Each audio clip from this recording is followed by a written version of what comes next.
Om Shanti and good morning.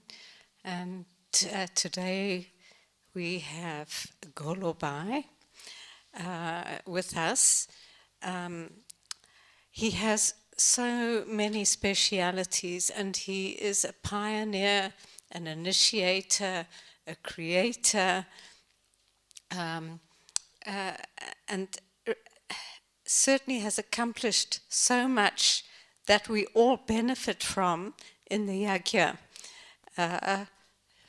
He came into contact with the Brahma Kumaris in 1984, and when Gyan Sarovar was being established, or the land had been purchased, Golubby was the first to build on the land.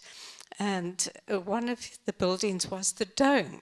So if none of you have been to the dome and experienced meditation in the dome, I strongly suggest you walk up there. And on the right, you'll see the cottage, which was the first building, which he built together with a German architect, and the dome. And the dome, really, if you go into the dome for meditation, I can guarantee that you will have an experience. And, of course, another benefit and that we have from Golo is all the solar power. Solar One, he's been responsible for working with the German government on that, establishing all the solar power systems throughout the headquarters. And he also has done a tremendous amount for the hospital. He started and is still the director. Yeah, are you the director of the India Care? Which has brought, so much benefit to the hospital and really initiated all the processes in the hospital. And he, in 2021, co-founded a platform, a meditation platform, Yoga for Future. So I think if we really want to get in touch with what's happening, he's a forerunner. So we can listen to Golubby, because I'm sure he will give us deep insights and knowledge about how we should approach the coming years. So thank you so much, Golubby. Om Shanti.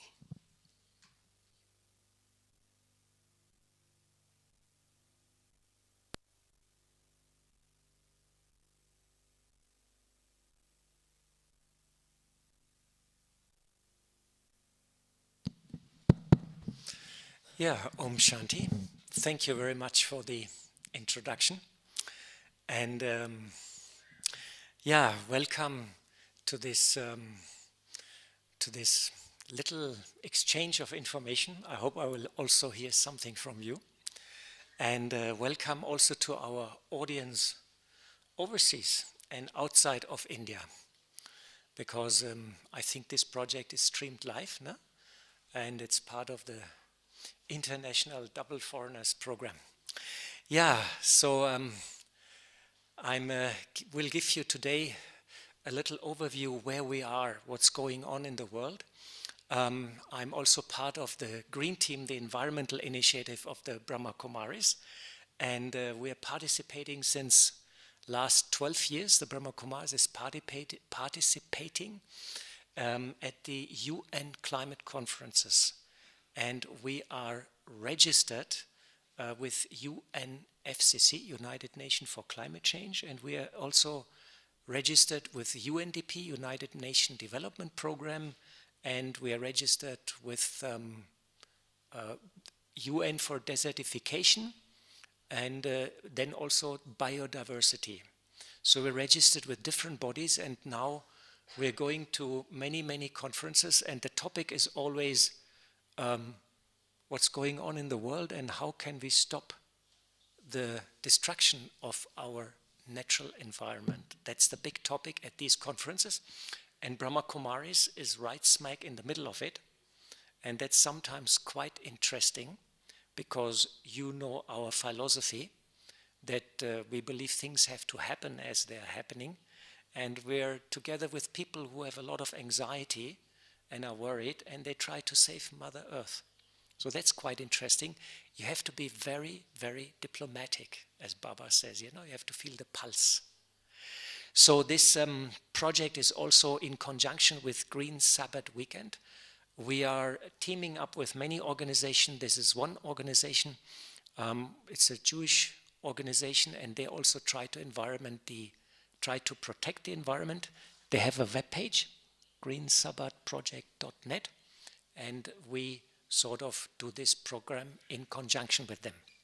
Yeah, so without much further ado, I hope I'm not talking too fast. Is okay, translators? Slowly, slowly. Okay, I'm usually a bit fast. Without further ado, let's delve into the topic, and I share with you the latest environmental news.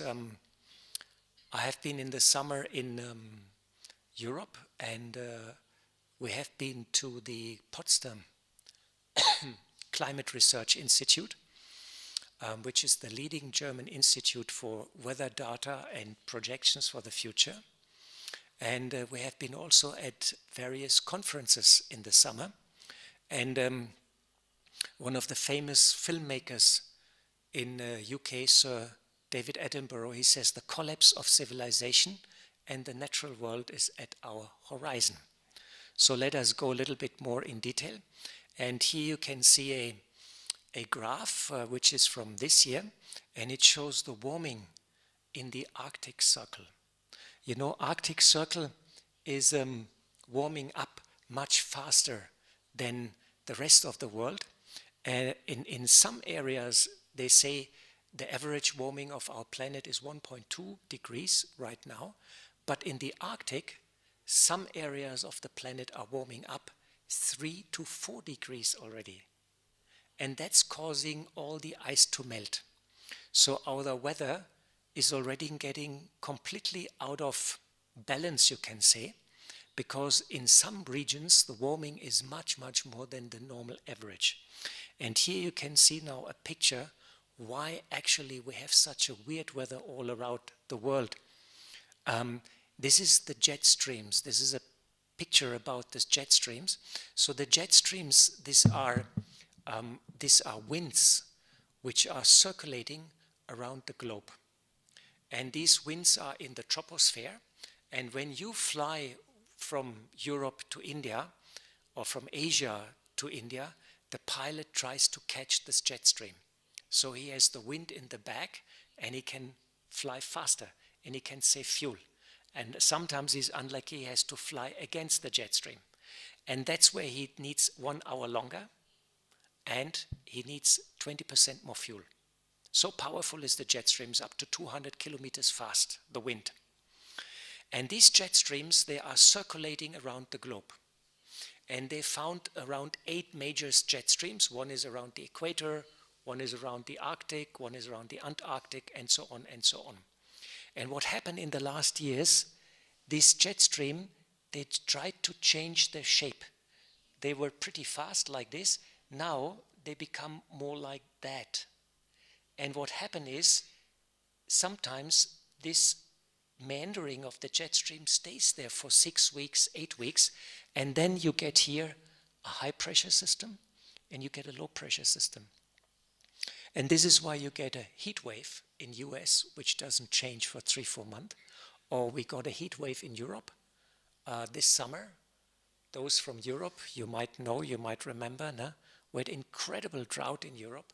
All the rivers were down, all the grass became brown, the mountains became brown, the trees all started to die because 4 months, 5 months in Europe, no rain, no major rain. And the reason is these jet streams, they're changing. And then they became stationary the whole summer.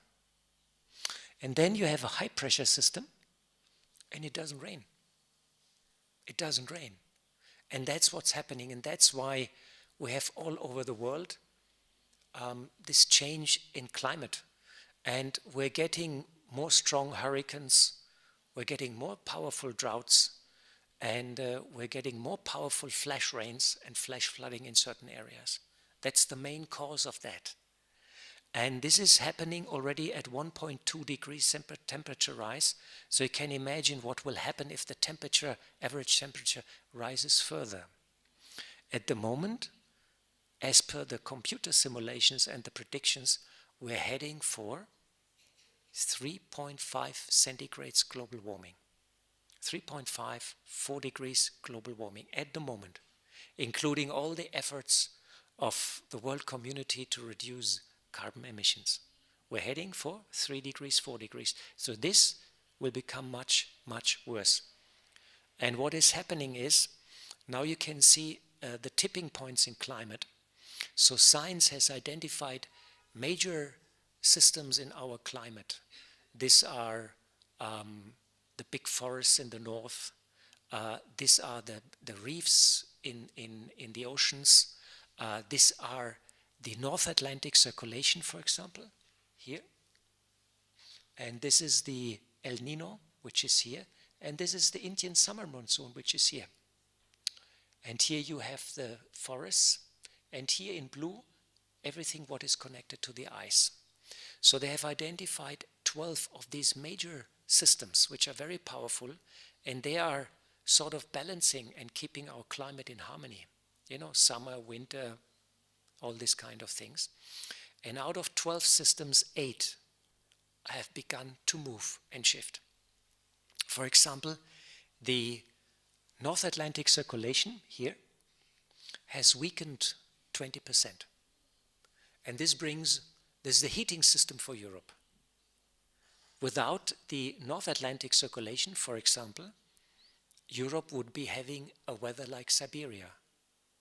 And you could not grow what you're growing there at the time.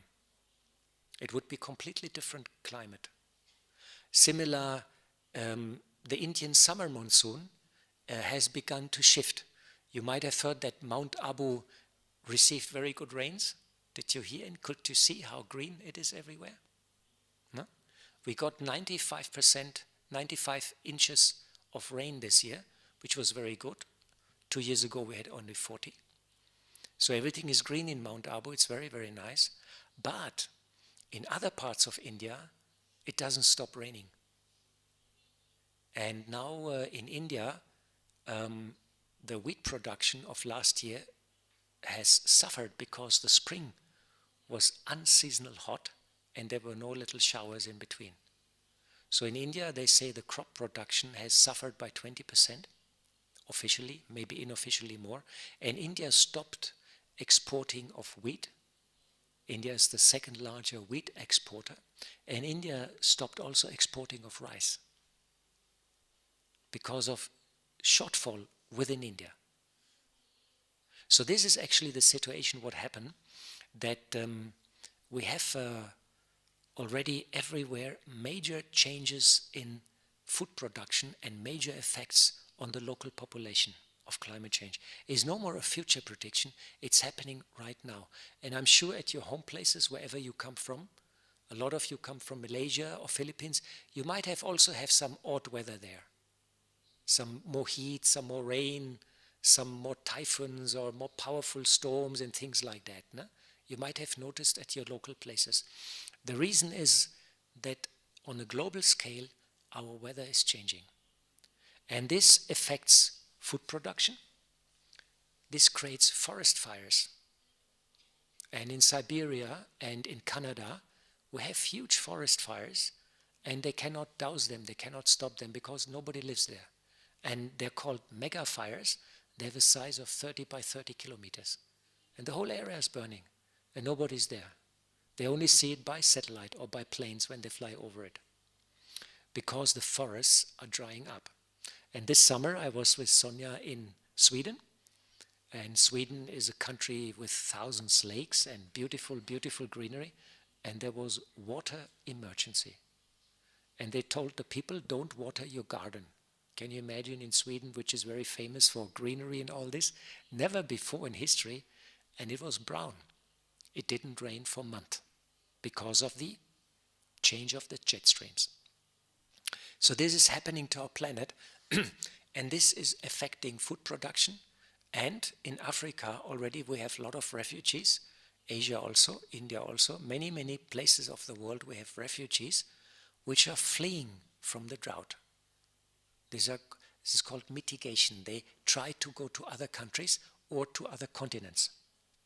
In Europe we have now hundreds of thousands of people which come from Africa, and every year 10, 20, 30, 40,000 people die when they try to cross the Mediterranean in small boats. That's right now the situation already. So we already have big effects everywhere. And this change in climate is affecting in a big way also the biodiversity. You know, when I came first to India, I remember that after the rainy season, when there was a bulb outside or a lamp, there were thousands of moths and insects. And they were all bzzz, the whole night they were circling around the bulb. And when I came from Europe, I saw that and I thought, wow, so many moths and so many insects. Now, there's hardly any. You go outside and you hardly see anything. And a survey in Europe has came up with the latest figure that 70%, 80% of the insects already have disappeared. 70% of the insects. Can you imagine? The insects are extremely important for the natural cycle of things, because they are the food for many others, but they help also the plants in germination and all that. No? And now they disappear. So biodiversity is at stake. And this century is the century where maximum number of species, animals and plants have already disappeared. And the UN is having every 2 years the Biodiversity Conference. The next one is in Montreal, and we are also going there in December. And they're discussing how to address that and how to protect. And it's virtually impossible. It's very, very difficult, because the fundamentals are shifting. Climate is changing in a big way, and everything is falling apart. And the bad news is that this process is exponential. What does it mean? Our Earth dies at a very, very high speed. And scientists made a lot of prediction how fast this is going to happen.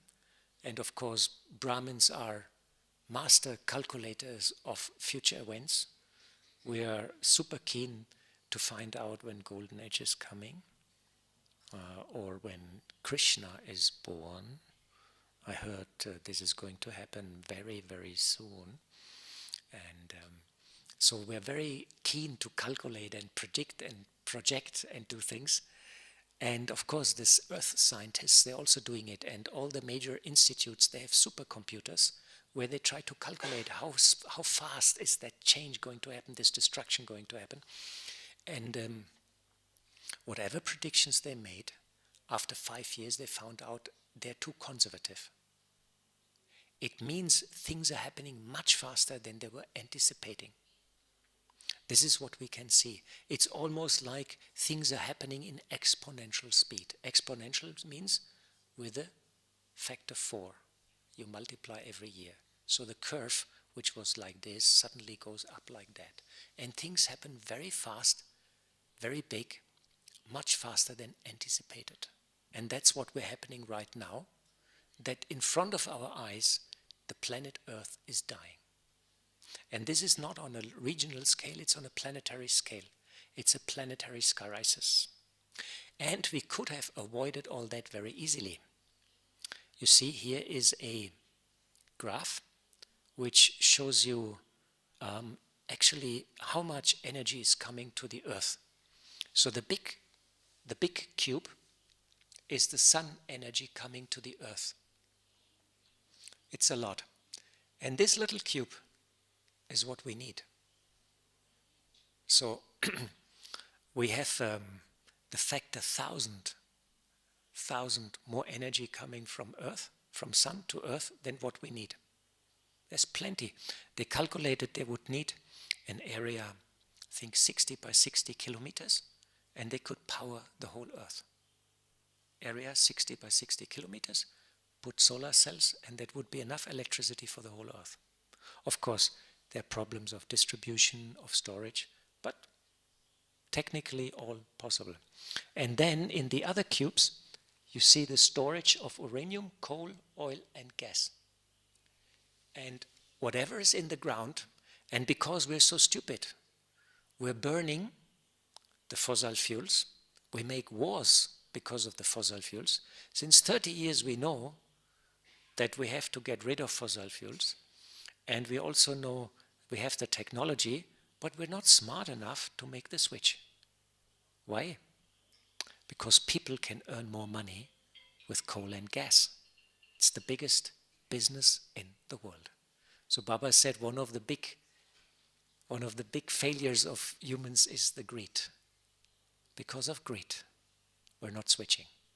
It's very profitable. And people want to protect their investments in conventional energy sector. That's why we're not switching. And it would be so easy. Technology is there, sun is there, and so on. But this is not the only problem which is we are facing. We have also other worrying problems in our world, because it's not only environmental crisis or biodiversity crisis, we also have a massive economic crisis. The reason is fossil fuels are becoming very costly now because they become short. And for 30, 40 years, the industry has stopped that we transfer to solar energy, to renewable energies. Now, suddenly, in Europe, they're preparing for power cuts. Who's from Europe? Okay, yes. So they prepare for gas cuts and for power cuts, for electrical cuts. Just read a report. Situation is very dramatic because Russia has switched off the gas pipelines, and somebody, in addition, to make sure no more gas will come, has blown up the pipeline in addition.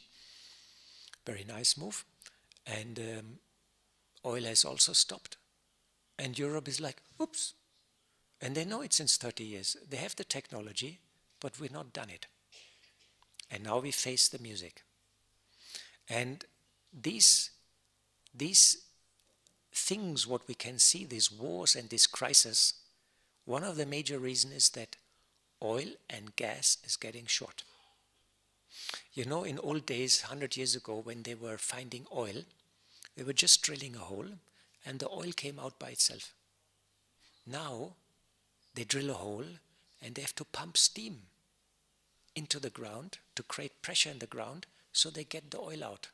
And then the oil comes out mixed with sand, so they have to clean it and so on.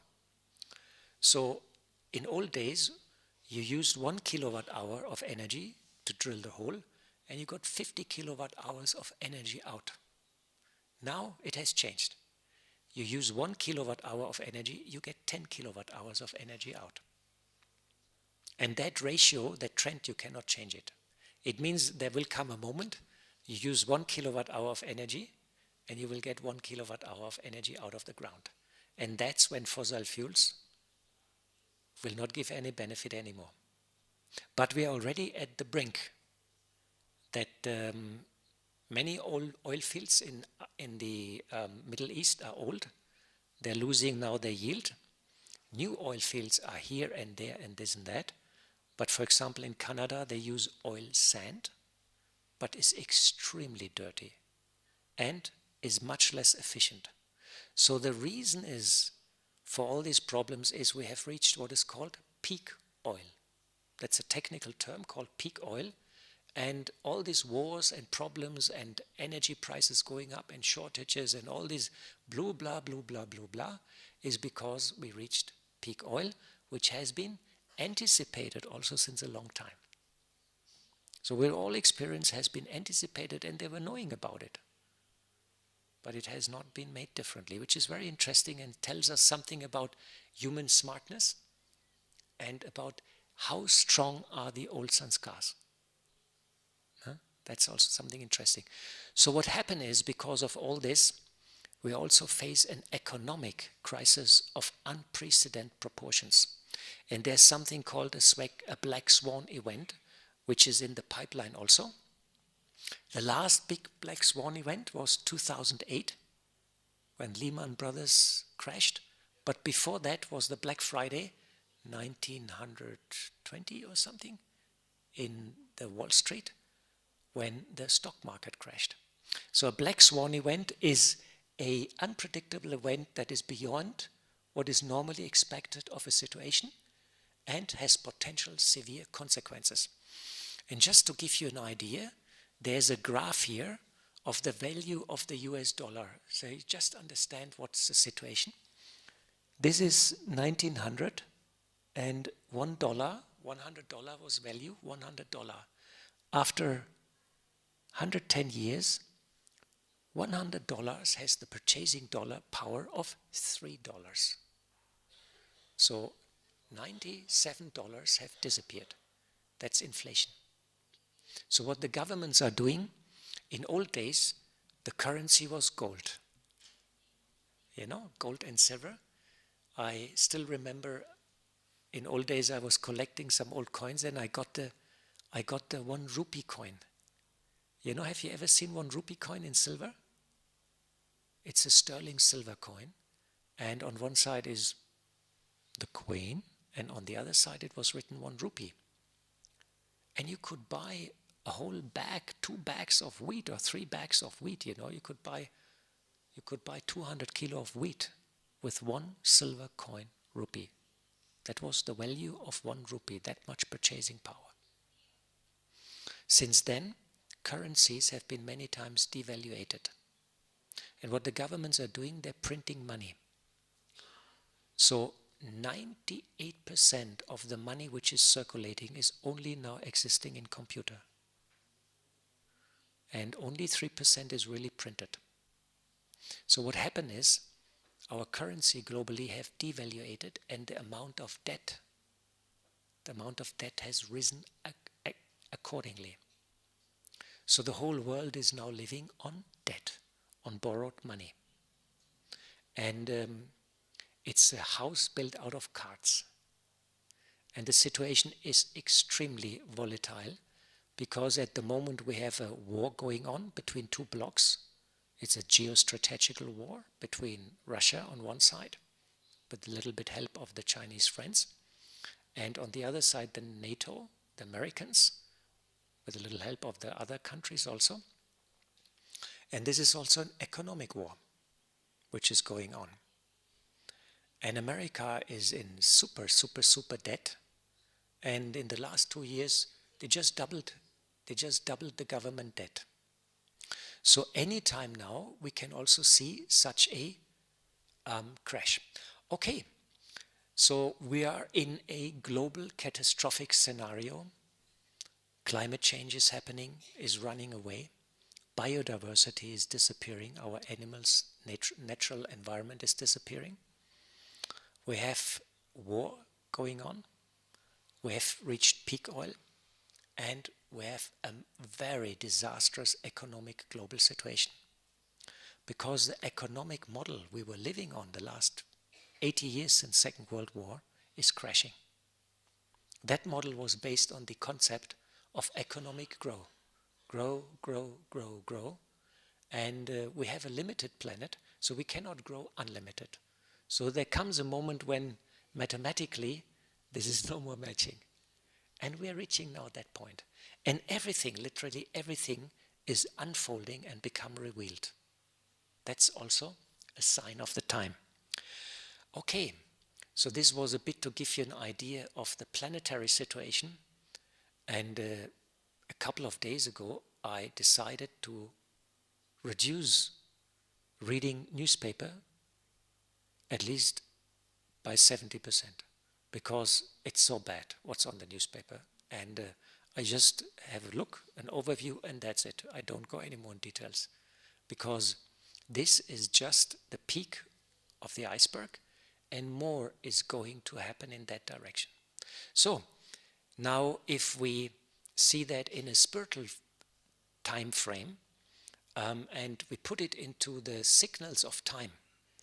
Baba spoke many times about that, and Baba called it, or in the Yagya it's also called the last chapter. So in Yagya we have a couple of signs, and Baba has foretold us about these signs. And one sign I always remember is that Baba says, a time will come, I will have told you everything, and then I will stop coming. And some of us, you might have, some few of us, you might have met Baba personally on stage. When I came to Yagya in 85, I came first time to Madhuban. Dadi Gulzar was coming every third night. Dadi Gulzar was going every third night into trance, and Bab Dada came. And he stayed from 7 in the evening to 4 o'clock, 5 o'clock in the morning. And sometimes they say, you have done Amrit Vela with Baba, now you don't have to do extra Amrit Vela. These were the days, and every third night Bab Dada came. And we met Baba when we arrived, then we had a main meeting, and then we left, we met Bab Dada. With drishti, with message, with everything, fantastic. And Baba gave so much gyan, spoke everything, all the points he spoke to us, but Baba says, time will come, I will have told you everything, and then I will not come any longer. And then Daddy got sick, and Bab Dada's program changed afterwards, and then it moved to Shantivan, into the big hall, and when this happened in the big hall, I thought, wow, what a big hall. But it was not full, it was like, and then, at the end, Baba's hall was full, and even outside people were sitting, and we started Baba online, and all around the world people were listening. And I remember when Baba came last time, Bab Dada came last time, because we were just completing the India 1 power station, and we were frantically trying to get everything ready, so we made a model so Baba can push the button, on stage. And Daddy was in Bombay, so it was not sure. Then she came, then Bab Dada's program, then it was not sure Dadi Gulzar will come. Then Baba came, Daddy came, Bab Dada came, she went in trance, and we all could go on stage, and Baba said, pushed the button, and the light went on, we had some little gimmick there. Baba inaugurated the plant, and that was it. Afterward, Bab Dada never came. He never came, Daddy came never back from Bombay.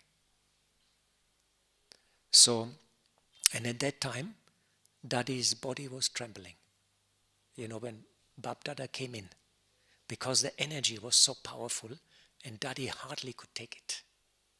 And we were all watching there, like the body was trembling, and Baba said, Acha, And really, Baba used Dadi Gulzar's body until the last possible moment to give gyan and share experience to us. And then that's it. So that's one big sign in drama that Baba is no more coming into the physical realm. Luckily, we get sometimes a book message, That's it. And Baba said, the time will come, I will not come anymore, and you have to come up. So that is happening. The next is our daddies and seniors, I remember when I came in the courtyard, sometimes there were like 10 daddies sitting. Sometimes they had a meeting, then 20 daddies were there, and they were all chatting, And now the original jewel is, I think, Daddy Ratan Mohin is there, no?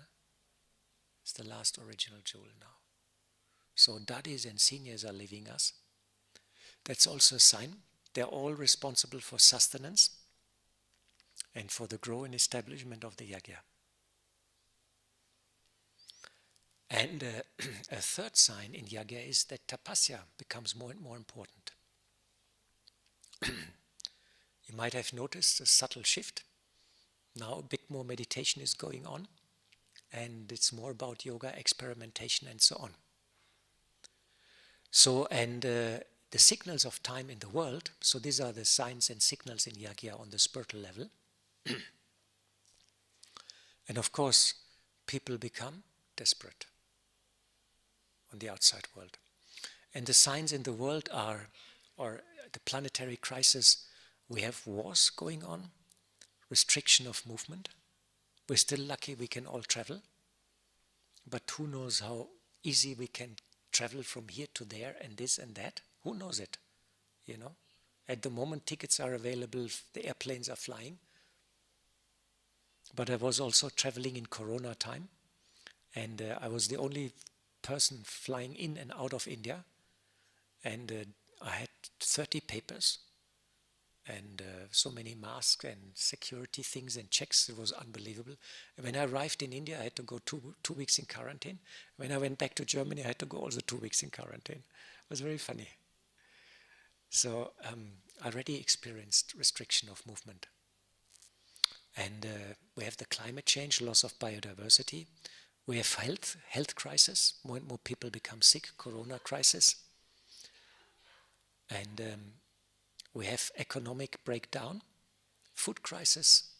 You know, in Britain it's called the crisis or cost of living crisis, they call it in Britain, because all food prices in Europe have gone up 30%. And I think in India, food prices also have gone up dramatically. All grain, wheat, everything has gone up dramatically in India. And then we have fuel and electricity shortage. So these are the signs in the world. These are the signals, and Baba has spoken many times about these signals, and this is why we call it the last chapter. So, and in the world, we have different reactions to that. We go often to these conferences and people react in all different ways to this crisis. One thing is how the Brahmins react, you know, because we hear it in the Murlis, so we're preparing ourselves and so on. But for us, it's also a bit of a tough situation, you know, because we're not yet 100% detached. Who is 100% detached? No hand is going up. That's a smart question. Nobody's 100% detached. I'm not 100% detached. Not at all. So it's quite a challenge, because Baba says the time, the clock is with the children. So whatever happens in the world, it's mirrored in the Yagya and in the stage of the children. So it's interconnected. We are controlling the time. I will come to that point a little later. So what happens is the reaction in the world is very interesting. First of all, there's denial. Many people, they ignore it. They don't want to see it, because if there's a situation, psychologically, if there's a situation which is very bad, you don't want to see it. You don't want to think about it. People cannot change climate change. They cannot change the war, so they don't want to see it. So it's denial. Another one is anxiety, depression. There's a new disease now among psychologists. It's called climate anxiety and climate depression. There's even in UK, there's a worldwide group of psychologists, and they are having a webpage, very professional, and they are dealing with people who have anxiety and depression because of climate change and war, and they cannot change it, and they get depressed. It's a new disease. My brother is a doctor, my Yogic brother is a doctor, and he says he gets more and more people now who freak out, who don't see any future. Especially young people have that problem, the youngsters. For them it's a very tough situation, you know. They're getting young, they just finished school. I remember when I finished school, oh my God, that was 1978. I was 18, I finished high school, and I took a one-way ticket to Jamaica to become a hippie, and never came back, you know. I mean, that was at least an outlook, you know. And that was fun. Now imagine, with such a world in such a crisis, what you're going to do as a youngster. So we have depression, fear, anger, and panic. Anger and panic are more difficult to handle. And you see the number of demonstrations is going up everywhere in the world. Small thing happens, big demonstration, and one people get killed, and in the demonstration 50 people get killed. That's what happened. And you have more and more panic. People don't see any way out. And that's something which is affecting also us, atmospherically. You know, we Brahmins, we say, oh yeah, Baba, this, that, and meditation. But we are part of the world and the vibration is around us. And we have to protect ourselves. No? So, big question is, are we ready for that, what's coming? And Baba, I remember in 2018 was an NCCC meeting in Shantivan. And there was a message from Baba. And Dadi Gulzar was there. And she rang in the morning to Niverbai. And she says, this is a message from Baba. And Baba said, settle and finish all conflicts. Keep food for 6 months to 1 year. And make Amrit Vela powerful. I'm still working on all that points. So, now the big point is, maybe we can have a moment and visualize such a time, which is right at our doorstep, you know, when things get a bit out of control. How will be our stage? And what's really important? Maybe we can reflect for half a minute, and then maybe somebody likes to share what's important.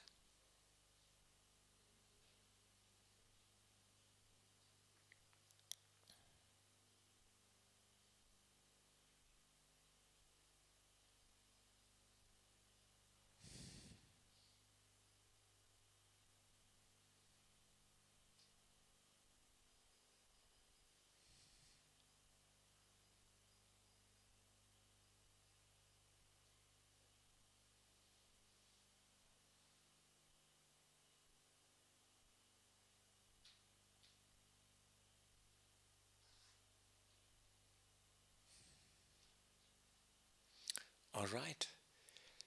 So, anybody has a special point who came up in his mind? What's important, and what's important about your stage? Anybody likes to say something? Or are you very shy? Yes, sister. Shout it. Shout it. Some of us are so far behind. Okay, I will do.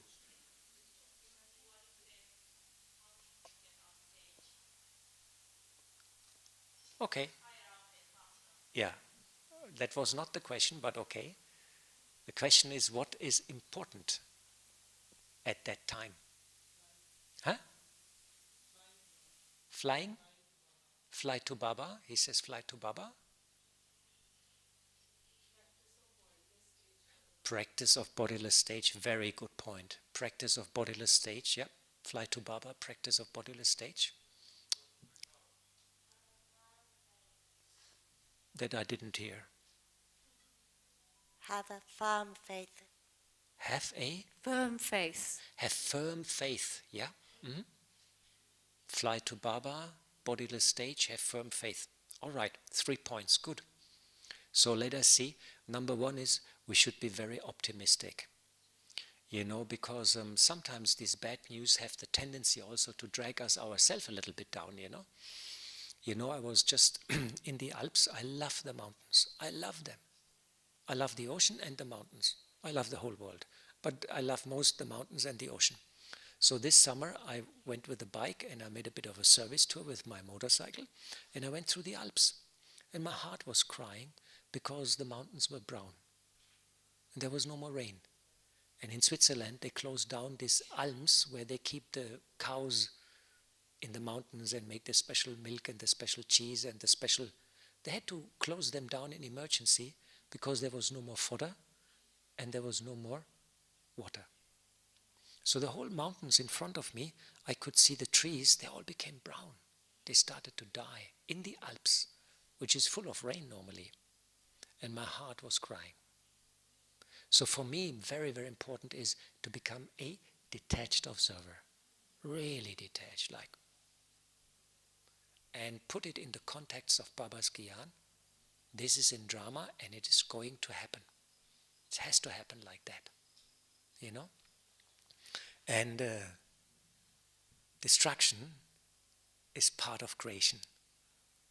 You know, you have to really put knowledge up in your mind in order to deal with these kind of disturbing news, information, circumstances, views which you are seeing around you. And you have to have firm faith. That was a good point. And of course, make it strong in an experience. Means bodiless stage. So optimism is very helpful. You see, this elephant is extremely optimistic because he believes little monkey will catch him. And little monkey is very optimistic because he thinks I can catch the elephant. So we have to become like that. You know, I'm the monkey and the elephant is Baba and I'm catching him, something like that, you know. So we have to be very, very optimistic. And the big question is, what is our task and our duty in such times? You know, when I came in Gyan, there was one brother in Frankfurt in Germany. He says, Golo, Baba gave message, and in 3 years there's destruction. I said, very good. Very good, I will do tapasya, 3 years. And then in 3 years destruction and golden age will start. Fantastic, I said, very good. So I did 3 years meditation. But after 3 years, you know, the Warsaw Pact disintegrated, you know. Suddenly there was peace everywhere. And I said, what's going on? And I asked the brother, where's the destruction? He said, 1 more year, 1 more year. That's 30 years ago, 35 years ago. But now things have changed, for sure. It's right in front of us, you know. So what is our task and our duty? So one is to become an angel and a healer. Then, of course, do service, raise awareness and consciousness with the people. Change our lifestyle as good as possible. Use a bit more of solar energy and become a magician. So let us go a little bit more in detail. So become an angel. And I always remember Dadi Janki. She says, be a helper of God, loving and compassionate, healer for the world, and a guide to the light. This is an angel. And Baba said that is your stage at the end, when you sort of help and guide others to transition from a lot of karma, a lot of sorrow, into the bodiless stage, into their angelic costume, so they can go up. And I remember Dadi. She was such a source of inspiration. You all, who met Dadi? You all met Dadi, na? Yeah, she's so good, na? She helped so many times. And we all miss her dearly. And I wonder where these Dadis have taken rebirth. So I asked yesterday Gopal Bhai, who was a very close friend of Dadi Gulzar, what about Dadi Gulzar? Has she taken rebirth? And he didn't answer to me clearly the question. He said, that's not important. Baba will take care. Like that. So, things are changing. No? And Dadi was such a source of inspiration and such an example, a well-wisher. So now the big question is, what's our angelic speciality and how that can help yourself, others, and Baba to create a world. So think, what is your angelic speciality? You know, angel is not touching the ground. He's very light. He is light and very light, both. Can overcome the obstacle very easily. And he's looking from above. And he's super detached and super loving. That's a very sweet combination. Huh? Super detached and super loving. Very nice. So, we all have to become angels. All right, so that's a bit about become angelic. Now let's become a little bit more practical. Raise consciousness and awareness.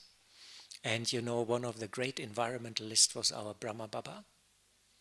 You can see how emphatically he is hugging that little baby camel. Have you ever seen baby camels? They're very sweet. They have big eyes. They're very sweet.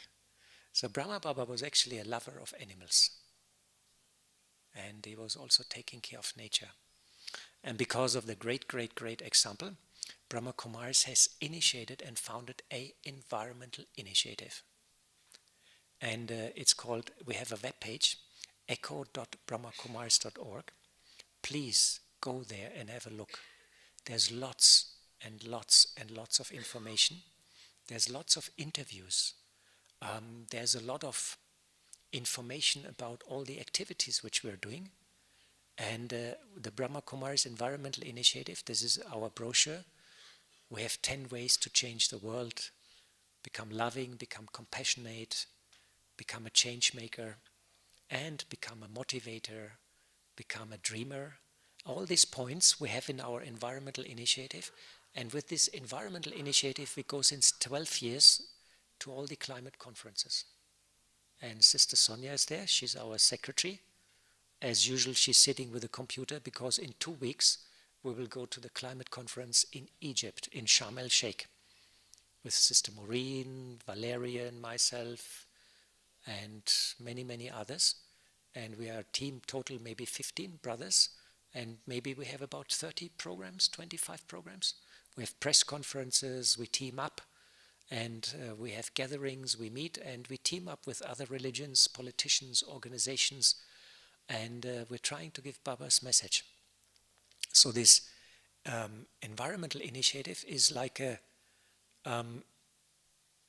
important vehicle to bring this idea of love for the nature and our interaction to nature into the BK family, but it's also a bridge which we build into society. And it's all about simple living, care and compassion, relationship with the end, good health. Your own good health is important. And karma with metta, how to deal with your karma with metta, protecting yourself in the Iron Age, sustaining Baba's task, giving Baba's message, and prepare for the collapse, for the end. So this is all about the environmental initiative. And we have a lot of activities for centers also. We have a plastic-free initiative. We have a travel compensation. We have guidelines for the centers, plastic segregation, waste segregation, this, that. And we have a green assessment for centers with a certificate. And we have regular newsletter. And you can contact Sonia if you're interested. And Sonia can put you on the mailing list. How many now, Sonia? At the moment, 800 BKs, and centers are on the green mailing list. So we do every month, no? Every 2 months we do a newsletter, and we give the news about the environmental service, which is a very broad spectrum. No? And our motto is the green lifestyle: think before you buy or act, reuse as much as possible, reduce your consumption, recycle as much as possible, and refuse all the new fashion trends. And here you can see some pictures. This was in the climate conference in Glasgow just recently. Don't even ask how complicated it was to go there. We all had to do hundreds of corona tests. Every day we had to do corona tests, upload it to the government. Then we got an email that we can go, and that we had to show at the entrance, beside being registered and all these kind of things. And there was police and everything. It was like unbelievable. 40,000 people, hundreds of protesters, and in the middle Brahma Kumaris, and we enjoyed ourselves. We were in peace, in happiness.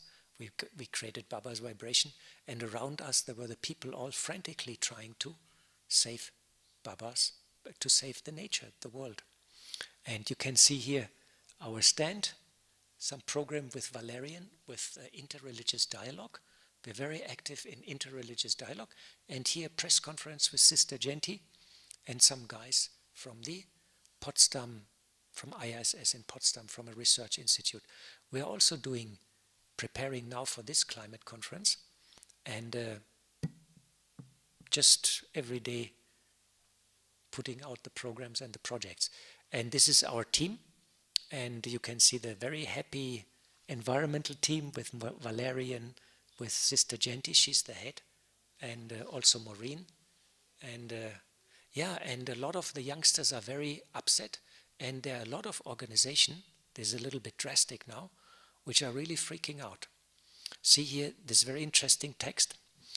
It's written, when Babylon will fall, paradise will thrive again. So this is outside groups, not the Brahma Kumaris. When Babylon is the bad world, when it will fall, paradise will thrive again. And they have a skull here, and it says, your greed is our death. And there's an organization called Extinction Rebellion, and they say, regardless what we're doing, the end is coming, this is the end, and you have to prepare for it. And we met the founder and invited him to London. Twice he came to Global House. We had a meeting with him. His name is Jim Bendel. He's a professor from UK. And he started a huge movement around the world. And these people believe the end is there, regardless what we're doing, and we have to prepare ourselves. And they offer workshops that people can detach themselves from their body, from their world, and prepare. They're not sure what is coming afterwards because they don't have Baba's knowledge, but they're pretty honest. And many people are listening to them. And these people are now at the climate conference, and they make theater groups and stages, and they get a lot of attention. So the end is on us. So what has happened, there's a new paradigm. See, Homer also knows it. Destruction becomes mainstream. Yeah, you know, when we came, I remember first time we came to the climate conference, that was in when was it? That was in Copenhagen, 2009 in Copenhagen. We were there, and the people came to us and they laughed at us. They said, what are you funny yogis doing here? I say, well, yeah, we're also here. We're good people, you know, like that. And they say, no need for you. We just take money, technology, and strategy, and we fix climate change. That was 2009. Now these people come to us and they say, oh, please, help us. It's quite interesting. Now people look to us. They look to the Brahma Kumaris, you know. So things have changed in our favor. So this is what's happening. We're doing a lot of work at these conferences.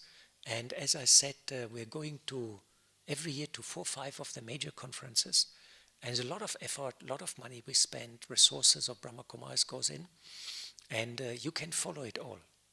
Because in the newsletters we give all information, and you can also do something locally in your home, in your center, etc., etc.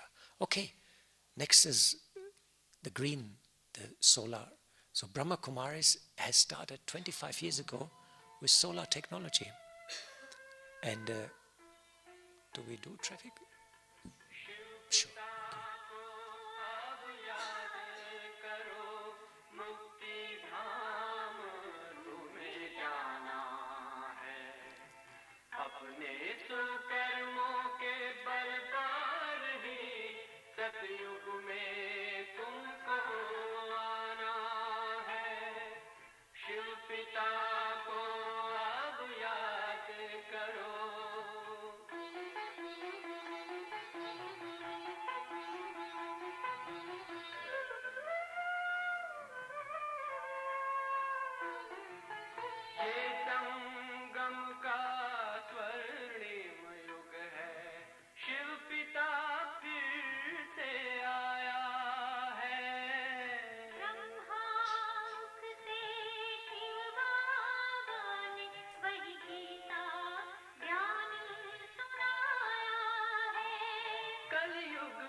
तांडव शिव शक्ति सेना की रणभेरी अब फिर बजती है।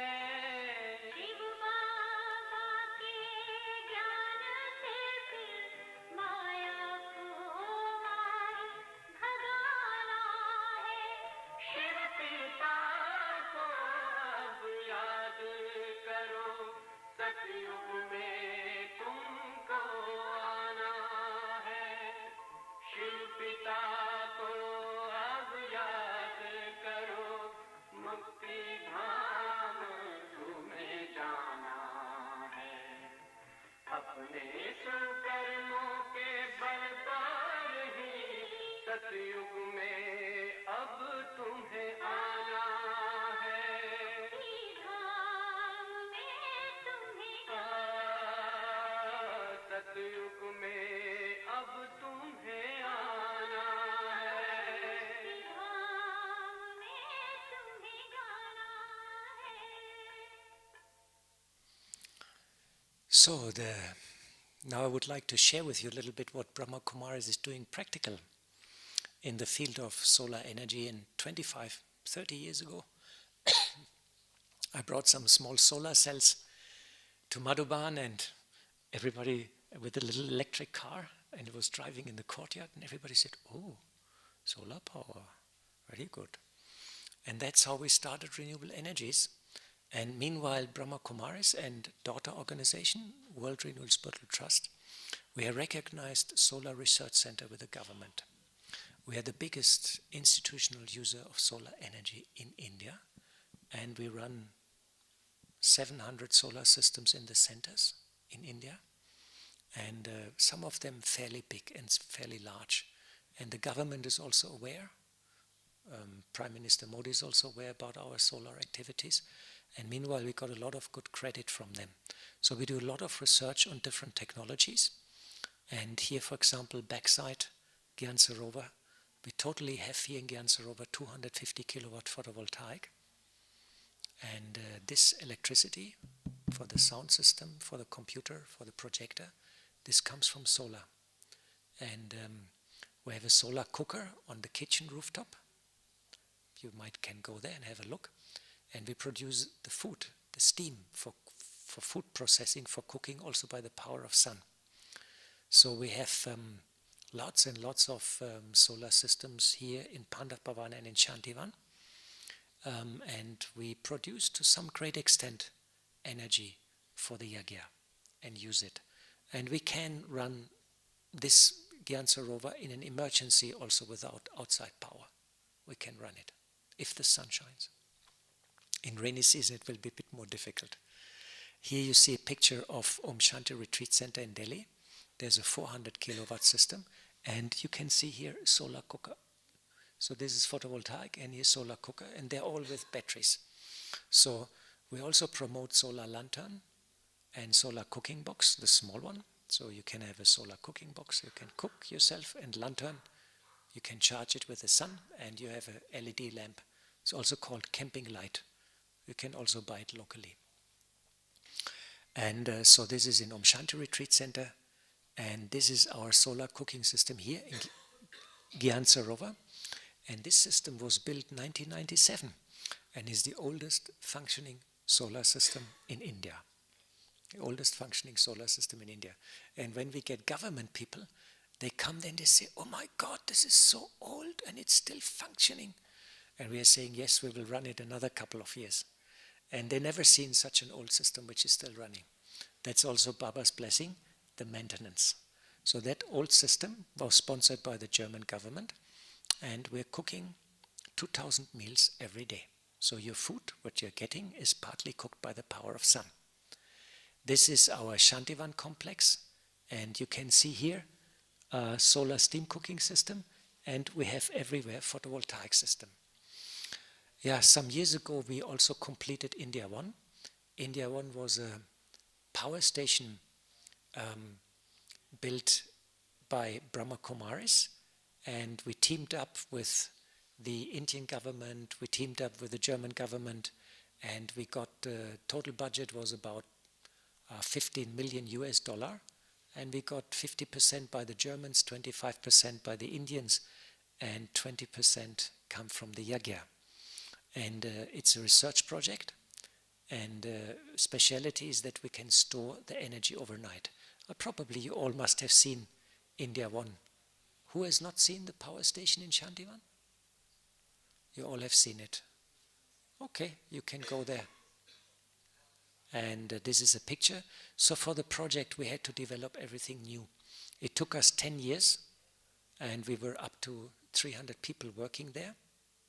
And 10 years my brain was only India 1, India 1, India 1, India 1, India 1, nothing else. No Shiv Baba, no Brahma Baba, nothing, only India 1. I have 10,000 emails. And since the project is completed, I can take a deep breath, because it was quite a challenge. You can see here an aerial photo. We have 800 dishes. Here's photovoltaic, here's the workshop where we built it, and somewhere here is Shantivan complex. So we produce electricity for Shantivan, and at the time when we planned it, it was big enough, and since then the load of Shantivan has tripled. So you can imagine how the Yagya is growing. So that is one of our flagship projects, and we got a lot of good credit. And Brahma Kumaris is now well known in India, but also abroad, for its activities in the environment, especially renewable energies. And this is a blessing. Baba one time said, I think when we were in Copenhagen, Mohini Ben asked Baba this. She said, oh, Jenti Ben, and they're all at the climate conference. And Baba said, it's very good, it's very good. He says, renewable energy is very good, because there will come time of darkness, and you will have light in the Yagya. So that's Baba's blessing, that we will have light in the Yagya and a little bit of energy to run the show. No? Because of renewable energies. So we do also a lot of training and education. We did more than 40 workshops sponsored by UNDP, United Nations Development Program, and we train engineers, we train the locals, and we do a lot of work there. So Brahma Kumar is very active in the field of renewable energies, and we are one of the premier organizations in India, and we're quite well known and established now, and research is still going on. We work with different organizations, with IITs, with Indian Institute of Technology, and so on and so on.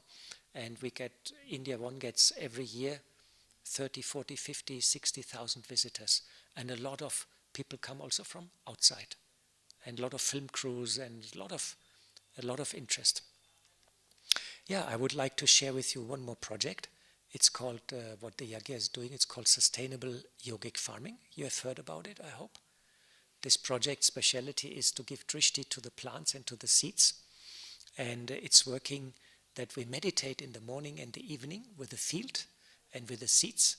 And our Raju Bhai is doing that project, and Sumant, here from the headquarters side. And we meditate with the seeds like, you're very good, you're my friend, you will grow very fast, and no bugs will come. And then we plant them, and it can be anything. And here you can see some result of yogic farming. You can see on one side is the chemical, little with chemical fertilizers. Then in the middle is yogic farming, and on the right side is organic. And you can see the difference in size. So the yogic farming is the biggest, no fertilizer, no bugs, and the taste is the best. This is the result when you give drishti and good intentions to the seeds. And here you can see wheat, and on the left side you can see without meditation, and on the right side you can see with meditation. And we found out we have approximately 30% more yield when we meditate. And there's a web page, www.yogiketi.org. You please visit. It's in English, no? Partly. Yeah. There's a lot of stuff also in English, and a bit of Hindi, of course. And the good news is we just got the information that the Yagya is running or has initiated 40 farms. They're running right now with this principle of giving drishti to the plants and do organic and drishti with the plants, and the government of India is interested in our yogic farming, and so we're running these farms as prototype farms, and when it's all successful and so on, then Indian government wants to replicate yogic farming. It's quite an achievement, you know. So have a look. I'm not sure if they belong to the Yagya, but maybe some. Yeah. Yeah. So some of them, maybe some places belong to Yagya, very few, but mostly these belong to outsiders, but they are trained, and we go regular there and see that everything is happening accordingly. Yeah? So they're people who are sort of trained in yogic farming. So it's a big project by the Yagya, and it's very, very interesting results. So it means there's a connection between your mind and your intention and what happens. That's very interesting, no? Very interesting. I will come to that. And because of that, last year we have set up a platform called Yogis for Future. There's an app, there's a web page, and Yogi for Future just puts 150 meditation commentaries on the web page and on Instagram, Facebook, everywhere. And we just want to give people an experience. Just connect, listen every day, and the meditation commentaries are 6 minutes long, 8 minutes long, with a very simple visual. And we collected the best meditation commentaries from the Yagya, from the best meditators, and we went in many old archives, and it took quite some time to get it all together and get also the permission to use it. And so these are 150 meditations in English, 2 to 8 minutes, and we plan to go in Hindi also. And we are on webpage, mobile app, Facebook, Instagram, and Twitter. And you can go there, and that's connected also to yogic farming. So there's a new paradigm. My inner world and the outer world are interconnected. If you have an intention of love, of positivity, of compassion, this sort of translates into practical action. There's a very famous psychologist from Harvard. She's a professor. Her name is Ellen Langer, and she did a lot of experiments with in order to prove how your intention of your mind has an effect on your body. And 2 I would like to share. She took 100 people, old people, and elderly people, and she did a complete health checkup. Then 50 people she put in house A, and 50 people in house B. And in house A, everything was normal, and means same food, same books, same entertainment for the old people. But in house B, she changed everything. She asked them to wear a dress from the 60s. She changed the book and the literature to the 60s. She put old television programs from the 60s, and the food they also changed. And she told to the people, you talk about politics and things of the 1950s and 60s. These old people, she asked. And after 1 month, she made again a health checkup of this group in house A and house B. And the results were quite shocking, because the situation in house A, where nothing has changed, was the same. But house B, where the people were thinking about things which happened 30, 40 years ago, the situation, the health of all these people has improved dramatically. You know, old people, they all have some health issue, diabetes, this, that, arthritis, and so on. And some people, they got healthy again. Some of the old people, they said, why I'm in this old age home, I want to travel around the world, and they left the place. So what she finds out, she says, the mind controls what happens in the body. Your intention is in charge. So when you change awareness, you change the reality. And she did it with students, and she gave them a crossword puzzle. And 25 students, she gave a positive crossword puzzle. I'm happy, I'm powerful, I'm the best, this, that. And afterwards, she asked them to go in another building in the 3rd floor. And 25 students, she gave crossword puzzle with bad word. Anger, hatred, hair loss, diarrhea, nobody loves me, stuff like that. And then she asked them also to go in the next building on the 3rd floor. What she didn't tell them was that she put a camera and measured the time, how much time they need. So what happened is, the students with a positive, they walked da-da, da-da, da-da, and they walked up the stairs, da-da, da-da, da-da, And the students with a bad crossword, they walked like old people. And when they came to the steps, they pulled themselves slowly up.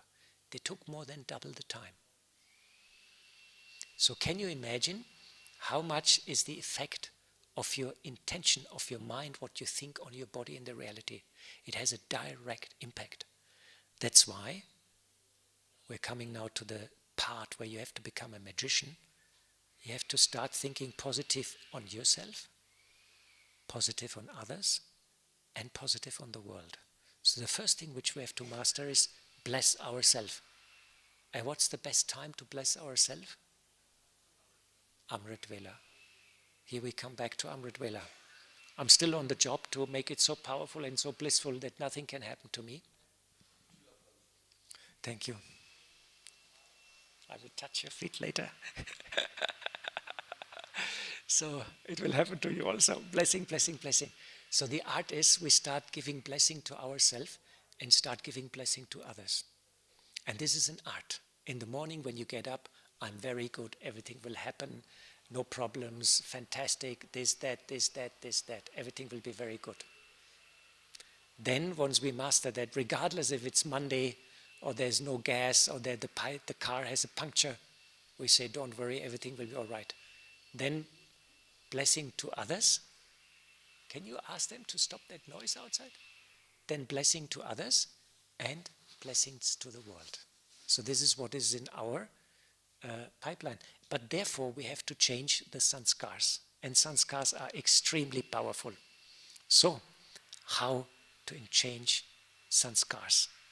And science has done a lot of research, and they find out when you're 14, your mindset is actually set. When you're 14, your mindset is set. You like chocolate or you like orange. You like blue or you like red color. You like cotton or terry cotton. You like Mercedes-Benz or you like Porsche. That's all with 14. After 14, to change the mindset becomes quite difficult because you create highways in your brain and you follow them. And the problem is the older you get, the less flexibility is there. It's called the neuronal flexibility of your brain. And a lot of research has gone into that because psychologists try to make people get rid of their old sanskars. No? That's what psychologists try.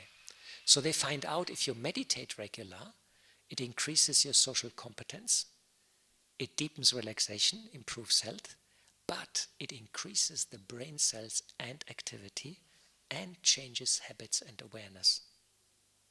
So that's happened when you meditate with your brain. You create new highways, and the old ones, the bad ones, you're not using them anymore. And that's why Baba says, if you meditate with me, your original sanskars will emerge. And the old sanskars, they will fade away. You will not get 100% rid of the old stuff, but you put it in a cupboard and you don't use it anymore.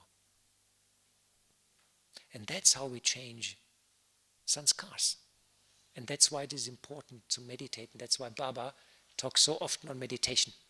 So, now we come to the last point, how to become a magician and a healer of the world. Because you all know that we need a little bit of magic, no? To change the world and make it a better place and create paradise. So I would like to share with you very briefly something about quantum physics. You know, they call it the weird world of quantum because there are some effects which are very strange. And one very famous experiment is the double slit experiment. You can actually look it up in the internet. And it's very interesting because in the double slit experiment, this was done first time 1920.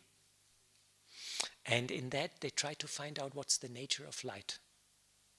And so they made an experiment. They had a light source, and they had a wall with two holes and a screen. And so when light is a particle, you get a light spot here and a light spot here. And if light is a wave, the waves go here, and you get many, many light spots on the screen. So this was a very straightforward experiment, and they said, okay, we'll find out easily if light is a wave or light is a particle. And then the problem was sometimes they got that result and sometimes they got this result. And they freaked out because in science you don't have both. That's not allowed. You must have one clear answer. So they did a lot of research, changed the experiments and this and that, and at the end they find out that something is influencing the outcome of the experiment. Who knows it? So, the consciousness. It's the observer. If the guy who does the experiment observes the experiment, light behaves like a particle. And if he changes and looks to you and his attention goes somewhere else, light becomes a wave. And then he looks back, light is a particle. And Einstein called it the spooky effect and didn't believe it in the beginning. The spook remote effect, Einstein called it the spooky effect and didn't believe in the beginning, but later he agreed that it is right. So what quantum physics found out, our thoughts and our vision create reality. And that's something Baba so many times also emphasizes. He says, well, you are connected to the world. And your mind, your thoughts, your emotion are so important. What you think has an effect on others. What you project has an effect on others. What you imagine has an effect on others. Baba so many times talks about it, and here quantum physics finds it out. They say there is an instringent, there is a connection between your consciousness and what you observe and your intention and what happens actually there in reality. It's interconnected. Some scientists, they say that the consciousness is connected to quantum field, to the quantum field. And when you connect to the quantum field, from the quantum field the reality happens. So we are connected to reality all the time. And through observing it, we create it. And when we observe it in a positive way, we create it in a positive way. When we observe it in a negative way, it becomes negative. This is the connection between our consciousness and reality. And that's how we become a magician. What you think, your thoughts and your visions become reality. And this brings us straight to Brahma, Vishnu and Shankar. Because all of us, we have these three aspects in us. We are a creator. We like to create something new. And then we are like to sustain it. Yeah? Sustenance goes on. I'm just painting solar house backside, I'm just sustaining it. Big drama, painting job. And then at the end comes destruction. We are very, very, very good in sustenance. We sustain our bodies, we sustain our house, we sustain our jobs, we sustain our bank account. I hope you're all good in sustaining your bank accounts. We are very good in sustenance. And now we're thinking, okay, I hope Golo is finishing soon because we can give some food to the body and sustain the body. We're very good in sustenance because we learned that. That's a powerful sanskar to sustain things. We forgot a little bit about creation because we forgot that we are creators and that we are connected to reality, that the soul is the smallest particle and controls all the rest. We forgot about that. And we're scared of destruction. That's the situation right now. We're scared of death. Who is not scared of death? 1, 2, 3, 4, 5, 6, 7. Wow, you're very courageous. I had a health issue about 2 weeks ago. I was a bit in a rush, and I have 3 tablets, all vitamins in the morning. So I took them all in one go and swallowed them down, and one is a bad one. It doesn't run easily. It got stuck. And I was standing there, and I couldn't breathe. Yeah, you are laughing. That was very funny. That is very funny. I remember that you laugh about it. It's very funny because 20 seconds I couldn't breathe. And I was up in Solar House, nobody was there. And then I thought, is this the end? And I thought, that's very bad. I'm not yet completed. I'm not finished painting the house, some solar project, and we go to Egypt to the climate conference, and so many things are still pending, and my stage is not ready yet, Is your stage ready? No. So, and then I had a maha cough, like, and the tablet went in my lung, but I could breathe. That's why my voice is a bit rough. And but I had 20 seconds an encounter with death. Afterwards I had an operation in Global Hospital. They fished it out. You don't want to hear the details. It was dramatic. I survived. I'm here. I'm happy. But I had my encounter with death recently, and I told you, I was not in favor of it. It's a nasty companion. 63 birth. This guy came, the death came and snatched us in the middle of some job. No? And now Baba says, come on, children, die alive. And we have to overcome the fear. And this is very deep, because many, many births we died under not so favorable circumstances. Death was not necessarily our friend in the past.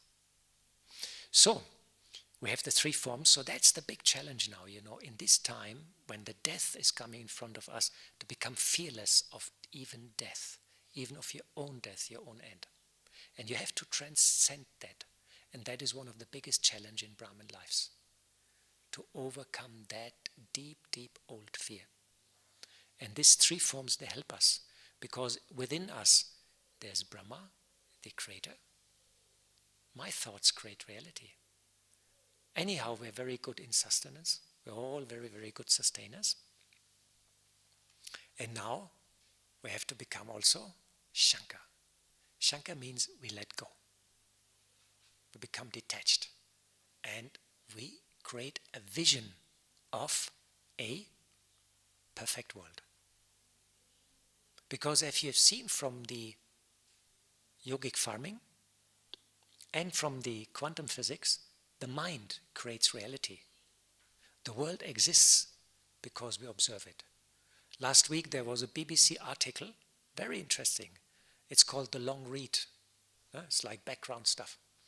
So it was written, are we living in a big hallucination? I said, what is this article? So I read it, and it's a famous scientist, psychologist, scientist, quantum scientist, and he says, science is not clear, but probably we're living in a big hallucination which we create ourselves. And the whole world is our big hallucination in our brain. It doesn't actually exist outside there. We create it in our brain. Isn't that interesting? So, imagine your perfect world. Because that's how we become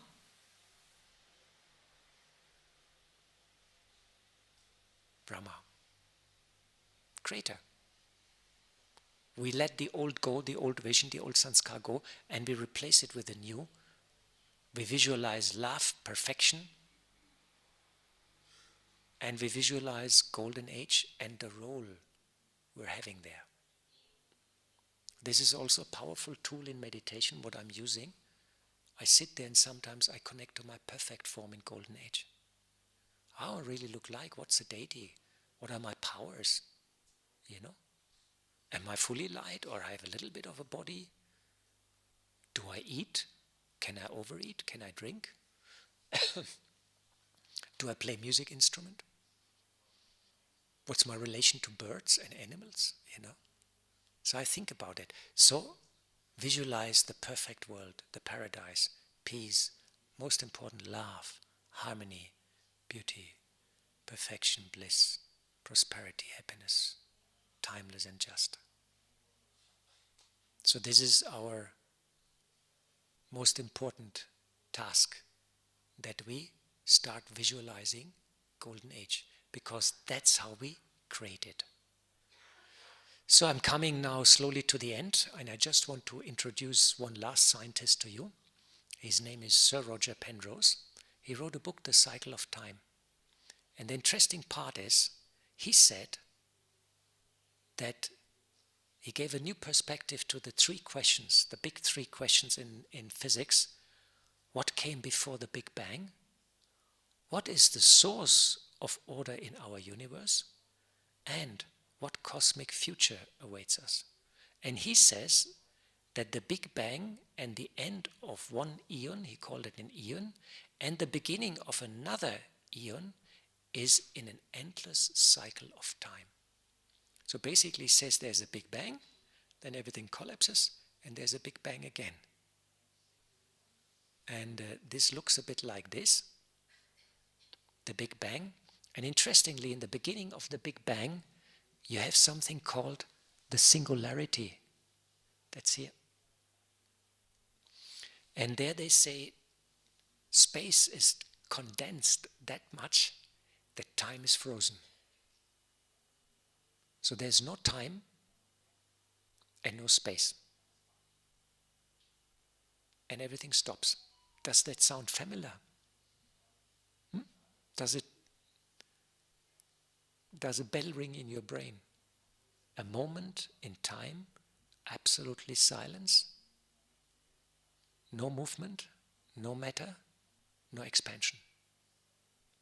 This is similar to our seed stage. Baba talks about Bindu, the seed stage, when you are pure soul, Atma.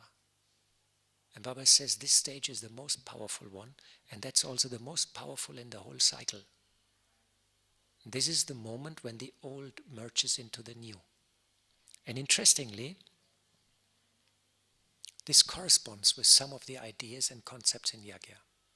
This is more like an inspiration which I'm giving to you to think a little bit about destruction, creation, new time, and so on.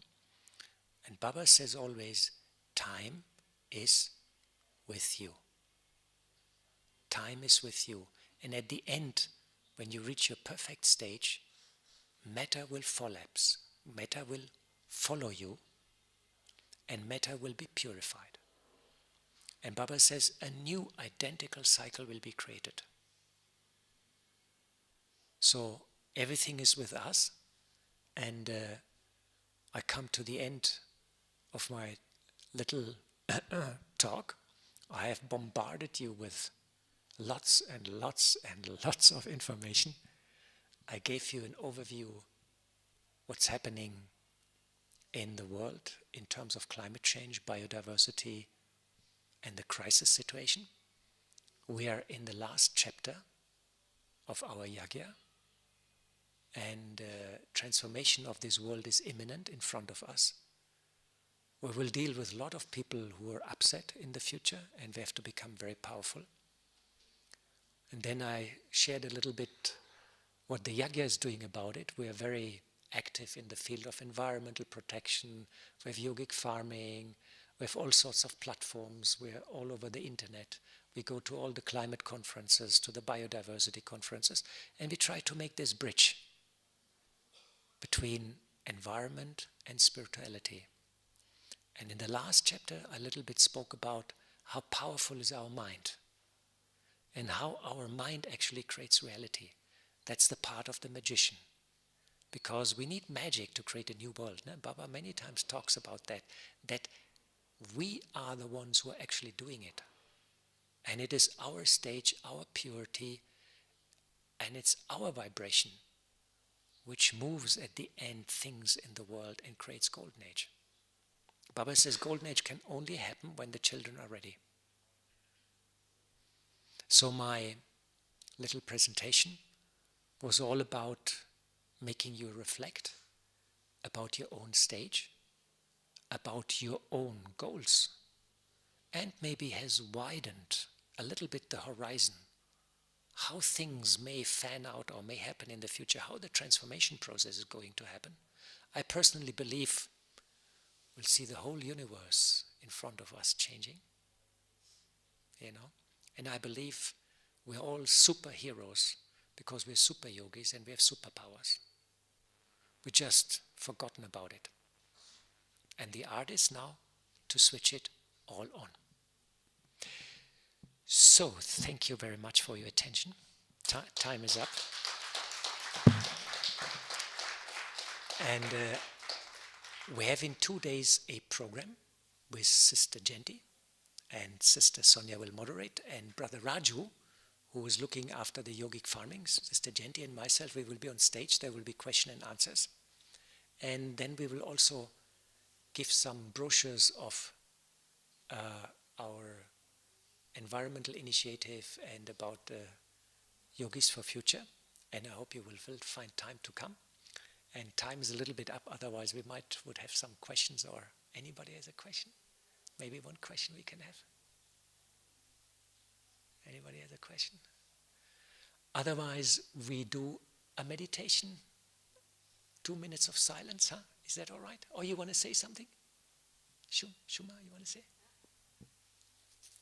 Om Shanti and Golubby, thank you so much on behalf of all those sitting here and all those who are listening online. I think you summarized it very well, and I think that we've all seen that we have to create these bridges, and we really have to use the power of the mind, which is really the angelic form. So I'm sure that things have become very clear for us, not only factually, but also in terms of our spiritual endeavors and responsibilities.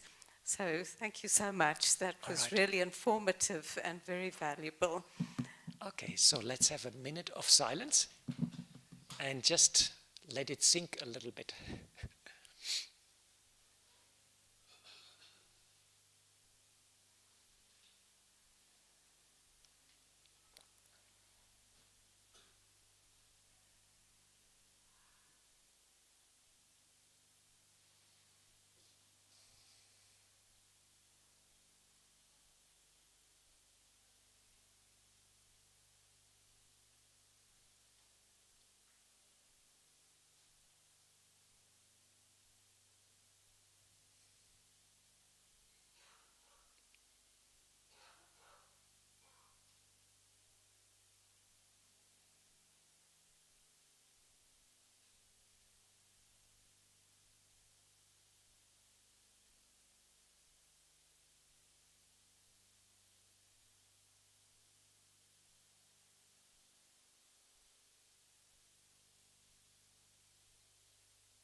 Om Shanti, and thank you very much.